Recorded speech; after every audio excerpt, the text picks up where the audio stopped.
Hey everybody, welcome back to Live Between Paychecks Kitchen. It's the day before Christmas, Christmas Eve, if you will. It's never Christmas, Adam.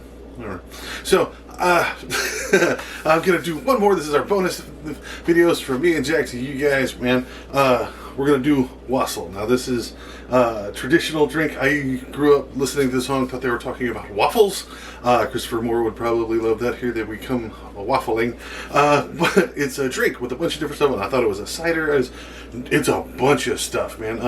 Used to LARP down in Hitchcock back in the before COVID, and back in the day it was a really cold day, and one of our guys that was out there, the limper, showed up and made this giant vat over an open fire, and it was the greatest thing ever. And it's always been something I enjoyed, but I never knew how to make. So I'm going to make it with you guys. So before we start, be sure to like, share, subscribe, ring on the little bells and stuff. Forget my LARP memories and all that stuff that's going on, and let's just get into it, man. All right, this is your major thing here. You're going to need some apple cider. The two apples, definitely going to need just two. You're going to need some orange juice, orangey kind of stuff.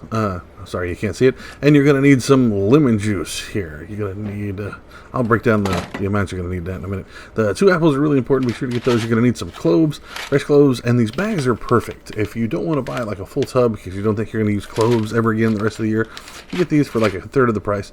You're going to need some nutmeg, just a little bit, and you're going to need some ginger. Okay, also some cinnamon sticks, 4 to 6 of them, again in these bags because they're super cheap. And then optional, you want to get a little bit of brown sugar, not a lot. I think it's like a tablespoon at the most is what you're going to need for it. And you're going to need a big honking pot. Okay, the most time consuming thing is dealing with your cloves. Now we're going to clove our apples. I've never cloved apples before. I'm making Satan ones because now they're cloven. I made the joke last night and I thought it was funny. I cracked me up. So the easiest way to do it is to put it in a bowl to the side, all right? And get those, it's going to start smelling great. Now go wash your apples, get the stickers off of them, get these ready to go. So get those nice and scrubbed up. You can leave the stems in them if you want, but now take your clove and just drive it into the skin, that long skinny piece first.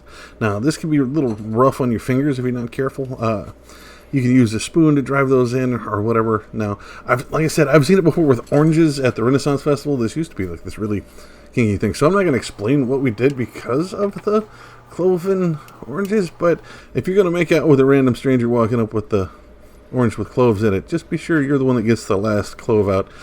So that aside, here you go. This is what our pinhead-looking Satan cloved apples look like. So now, big pot time. So, oh yeah, it doesn't like to focus. There's my big pot. So you're going to start, you're going to do right at 8 cups, I believe is what it was. Yeah, 8 cups of your apple cider. Go ahead and pour that in. Like everything that's here that's on that table is enough to do a double batch of this, but I'm only going to do a small one because I have to carry some of this to Christmas Day celebrations. You're going to need 2 cups of orange juice. Put that right in the stuff with it. All right, just dump that in there. And then a third of a cup of lemon juice. It's not a lot. I preferred more of it myself, but this is for other people. I'm a lemon fan. So go ahead and just put that in there. Go ahead and put in your all of your sticks. Like I didn't like the look of that one, so I'm going to pull it off. So just put your cinnamon sticks in there. Now you get your ginger. You only want a 1/4 teaspoon of that ginger, and then a 1/4 teaspoon of the nutmeg. Doesn't have to be exact.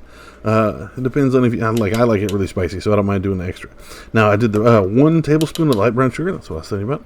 Go ahead and throw in your cloved apples, and that's everything, right? Get it on the lid. Put it on about medium. You don't want to do it a lot higher. Go ahead and bring it to a simmer. Bring it to a boil. Right? Give it a little stir every now and then. Make sure your sugar isn't burning on the bottom. Those apples start bobbing themselves later. But give it a good check. Bring it to a slow boil. And that's a nice rolling boil. That's good. Now turn it back down. Put it on a simmer and let it simmer. The lowest possible setting you have on your stuff. Let it sit in there for about 30-45 minutes. All right. So that's going to be 30, or 45 minutes. After that, get you a fake hand because it's going to be bad hot. And look how beautiful this is. Now, the apples, you can go ahead and just pull those out. Whoop, that's hot. Go ahead and just pull the apples out, get rid of those. You've already got most of the juice out of those anyway. So you're good to go. You can always garnish with another one, but man, that's it. This is wassail. This is this Christmas classic. It's great. I've always been a sucker for apple cider and stuff. And all the ingredients for this is very, very cheap.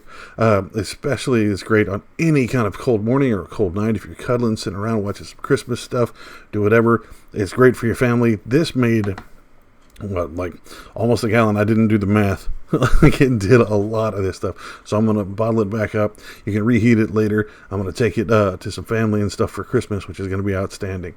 Try this, please. So, there. This is too hot. I'm going to have to set it up. Burn my face on camera just because everybody wants to. So there you have it, man. That's our last of our Christmas stuff. We're going to have some special stuff next week for New Year's. And my birthday is the week after that, so I always do something big. So that'll be cool. Going to do a really big fancy couple of meals for New Year's because we need it, because this last year sucked. So Jack's working on something special. I'm working on something special. If y'all do wassail something different, if you'd like to see it done differently, let us know. Put it down in the comments. Find us on social media. You can find us on Facebook, Patreon, and Pinterest. You can find us at all those at Living Between Paychecks Kitchen. You can also find us at Instagram at Living Between over there. That's just Living Between. It's real short. And I think you can find me and Jack. Our stuff is all scattered through there too. So if you don't find us instead of just the show. That's the thing. Be sure to check out our link for our merch down in the Doobly Doo. We got aprons, our fake hand, like I used this just a second ago and almost burned the crap out of myself without. We have all that stuff down in the description.